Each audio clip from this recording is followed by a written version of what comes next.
वडिलांनी गालाला हात अर्धा आणि अर्धा हात डोक्याला लावला. याला विचारमग्न क्रिया म्हणायचं. अर्धा हात गालाला आणि अर्धा हात डोक्याला असला याला विचारमग्न क्रिया म्हणायची. दुसरी चिंतामग्न क्रिया म्हणजे काहीतरी चिंता आहे. मुलाला विचारलं, बाबा खाली मुख केलेले आणि तुम्ही अर्धा हात गालाला आणि अर्धा हात डोक्याला काय ताणे? काही नाही रे, वारकरी जीव घालायची चिंता आहे.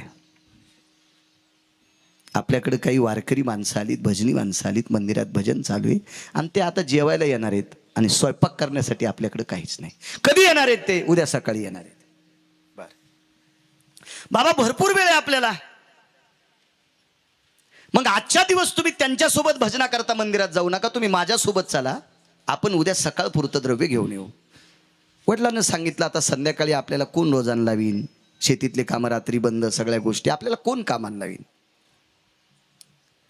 आणि कोणाला मागावता आतापर्यंत आपली पथ नाही, आपल्याला कोणी काही देत नाही, कोणी काही देत नाही. एक सांगू का तरुणांनो, पैसे कमवत जा. ज्याला गरज नाही का त्याला सगळी पाहुणे म्हणतात. पाहिजे काही पडेले येतं, काही पाहिजे का पडेले येतं. आणि ज्याचा गाडीचा हप्ता रुकला का त्याचा सासरा पण म्हणतो, आमचा जावा येडपटच होता, लायकी नव्हती तो कशाला गाडी घेतली.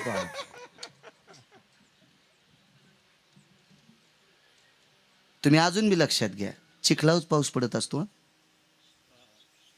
म्हणजे जिथे गरज नाही का तिथं पडत असतो. पहिलं वातावरण जिथं झालं तिथं डबल 2-4 दिवस पाऊस पडतो. पण जिथं सुकायलं का तिथं पडत नसतो. हा निसर्गाचा पण नियम आहे. मग माणसाचा नियम नसेल काय नाही, पैशावाल्याला देत असते. मी इथून जर आता शेलूपर्यंत मागत राहिलो तर 5-25 लोक चांगले ओळखीचे, फक्त त्याला म्हणावा 4-5 एकर जमीन घ्यायची इच्छा आहे, फक्त उपरण्याचं काम आहे. गठुडं भडून देतील, पण कौरक माहिती आहे का, बरा खेळ चाललाय तौरक. ज्या दिवशी वाजलेलं कळन का त्या दिवशी काय महाराज, हा ते कसा आवाजच येईन, रेनमध्येच नाही, जरा खरखरच आवाज आलाय. रेनमध्येच आहेस तू टावर खाली आहेस, पण मह वाजल्यामुळं फोन उचलीनस. याच्यामुळं सांगतो, आपलं वाजलं की रक्ताच्या नात्यातले हरामखोर पाहुणे सुद्धा आपल्याला लग्नाच्या पत्रिका देत नाहीत. आपल्याला समाजात मान मिळायचा असेल तर आपण पैसे कमवा, ते उत्तम व्यवहारानं. धनवंता लागी सर्व मान्यता आहे जगी. मला सांगा, ह्या दत्तात्रय रावांचं हे पुण्यस्मरण करतात, हे मंडप फुकट आहे का? स्पीकर फुकट आहे का? गुरुजी मंडप फुकट येईल, स्पीकर फुकट येईल, पण त्याला बायको आहे ना. स्पीकरवाल्याला, मंडपावाल्याला ते संन्याशी असल्यावर त्यानं काय नसतं घेतलं. कारण आता आजच्या स्वयंपाकाचा जो किराणा आहे, दुकानदार म्हणला का तुम्हाला, हा तुम्ही तुमच्या घरातल्या एका आदरणीय व्यक्तीचं पुण्यस्मरण करता, किराणा फुकट घेऊन जा. त्याला मुंबईला जावं लागेल गटू उचलायला.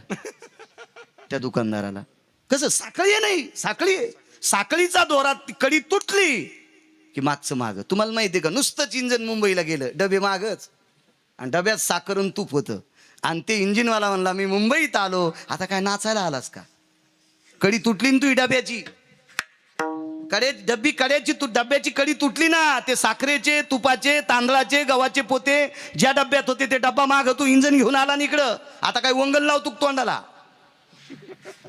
इंधनाला वंगण निघतंय ना, जळालेलं आईल गाडीला वंगण म्हणून वापरी. तुमच्याकडे काय म्हणतात काय माहित, वंगणच म्हणते. कडी तुटली की इतका नाश होत असते. संसारातल्या लोकांची कडी तुटायची नसेल तर अर्थ लागतो. धनवंता लागी सर्व मान्यता आहे. जे सांगू का तुम्हाला,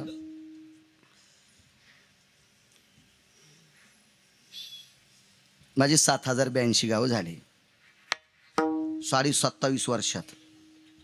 पोथ्या वाचल्यापासून सुरुवात.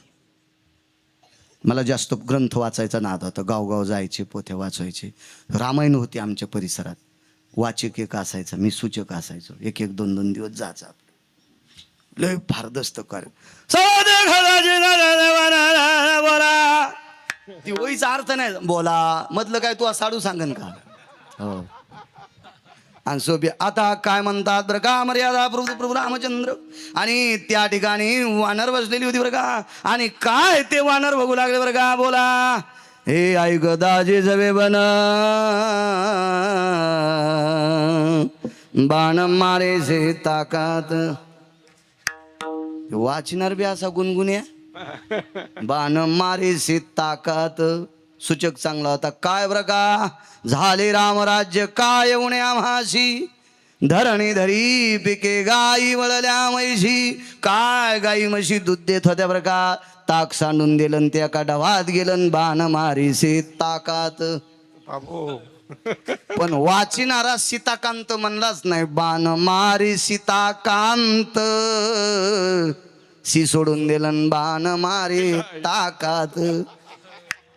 वा वा, काय काय पद्धत बाबा. मरायचे नाही का हो पुढचे, मरतील ना पुढचे, मरतील ना.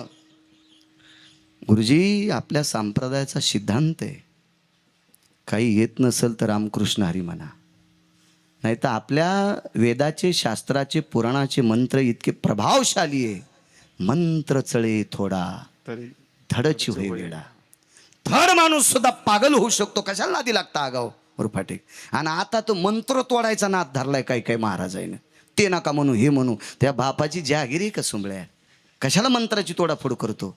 आणि त्या तोडाफोड मंत्राच्या नादी हे जास्त दुकान लागतंय, हे भंगिऱ्याचं जास्त ऐकत आहे. महाराज ज्या प्रांतामध्ये श्रीगुरु निवृत्तीनाथांचं वास्तव्य आहे, त्या प्रांतातल्या बायकांनी भंगिऱ्या महाराजांचं ऐकू नका.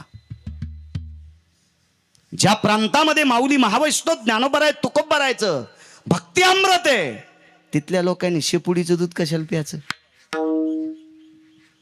ज्ञानोबा आहे, तुकोबारायचा परमार्थ सोडून बाकीचं करणं म्हणजे शेपुड्याचं दूध पिणं आहे.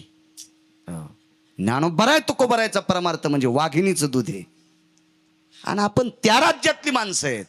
भंगिरायचं ऐकू नका, वारकऱ्यांचं ऐका. आणि वारकरी हा भारदस्त असावा, त्याला 5-50 लाखाची गाडी असावा, त्याला 100-200 कोटीची प्रॉपर्टी असावा असं नाही. गळ्यात तुळशीची माळ आणि आचरण शुद्ध असावा, त्याचं नाव वारकरी. आचरण शुद्ध आहे त्याचं नाव वारकरी. बापानं जिच्या सोबत लग्न लावून दिलंय ती ओघळता जगात जी स्त्री भेटन तिला माय म्हण, तो 1 नंबरचा पारमार्थिक. त्याच्यासारखा महाराजच जगात कोणी नाही. आचरण शुद्ध आहे तो महाराज असतो. अभ्यासानं जर महाराज झाला असता तर तुमच्या जिल्ह्यात विमान कोणाला तयार करता येते, आमच्यात नाही करता येत. मोबाईल तयार करणारा तुमच्या जिल्ह्यात आहे का, विकणारे असतील. मग किती विद्वान लोक असतील, किती ज्ञानी असतील, लोक यायच्या पाया पडे असते ना. नाही, ज्ञानी कोणाला म्हणायचं, ज्याचं आचरणावर पगड आहे त्याला ज्ञानी म्हणायचं. ज्याच्या आचरणावर अंकुश आहे त्याला ज्ञानी म्हणत असतात, बाकीचे नाही. हे फुरसन आहे. आणि फुरसन दांडात पडलं, 5 हाऊस पॉवरची मोटर चालू आहे, दांडात फुरसन पडलं, एरंड भुजले, ऊस कोरडाच, वड्यात पाणी गेलं. फुरसनाच्या नका नादी लाग जाऊ. बाबा तुम्ही आज मंदिरात जाऊ नका, रात्र पडली आपण काहीतरी करू. अरे आपल्याला कोण दिलंय, गरीबाला कोणी विचारित नाही, कोणी विचारित नाही. साधा लग्नाचा सत्यनारायण जर असला ना तर तोंड पाहून आमंत्रण देतील. मी तुमच्यावर गोळ्या टाकतो असं नाही, मी सुद्धा त्याच रांगेतला आहे. मी कीर्तन करतो म्हणजे फार शहाणा आहे का, मला सुद्धा बरीबोरी लोक आवडतात. वाजलेली माणसं का आवडत नाहीत, कारण त्यांची व्यथा ऐकण्यापुरता आपल्याकडे वेळ नाही. आणि त्यांना समजून सांगावं तर ते ऐकायची मानसिकता नाही. त्यांना सुधारण्याची ताकद आपल्यात आहे का, आपण का नारद आहे का वाल्याचा वाल्मिक करायला, कसं शक्य आपल्याला. म्हणून या विश्वातल्या प्रत्येक याच्या पलीकडे सांगू का, माईला सुद्धा पैसे कमीनारच लेकरू आवडत आहे.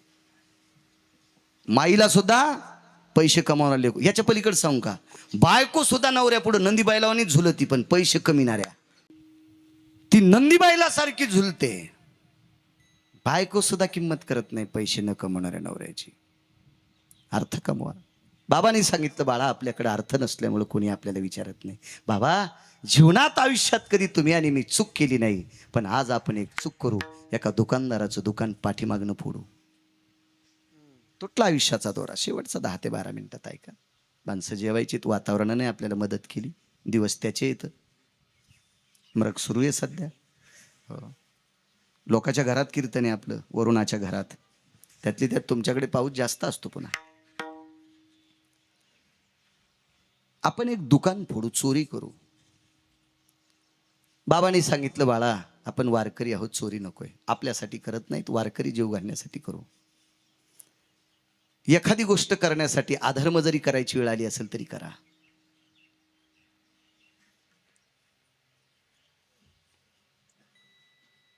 एक सांगू का तुम्हाला, जुनी माणसं म्हणायचे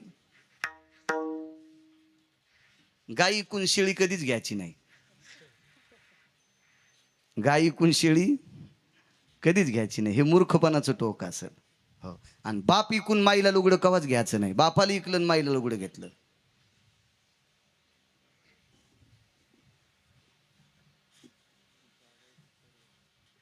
एखाद्या वेळेस धर्माचं मंदिर इकून माईला जगिलं असेल तर पुण्य घडल. मंदिरासाठी जागा आरक्षित 5 गुंठे. आई आजारी पडली, बाप आजारी पडलाय, आजारी जागा मंदिरासाठी, धर्म मंदिरासाठी. एकायची वेळ आली आणि मायबापाला दुरुस्त केलं, यमानं पाठ थापटिली. इकडं श्रुती बोंबलते, अधर्म केलास, धर्म मंदिराची जागा ऐकलीस. पण इकडे यम धर्म सांगतोय श्रुती जरा शांत बस, मायबापाला दुरुस्त करण्यासाठी ऐकली.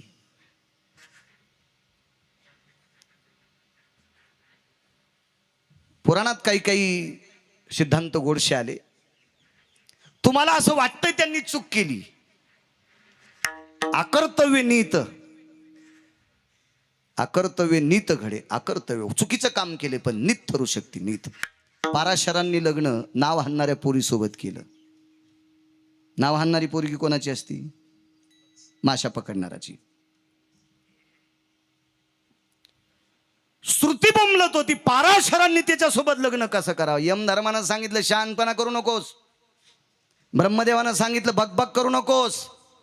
माशा धरणाराची जरी पोरगी असेल पण पोरग व्यास झालंय, अकर्तव्य नीत होय त्याशी.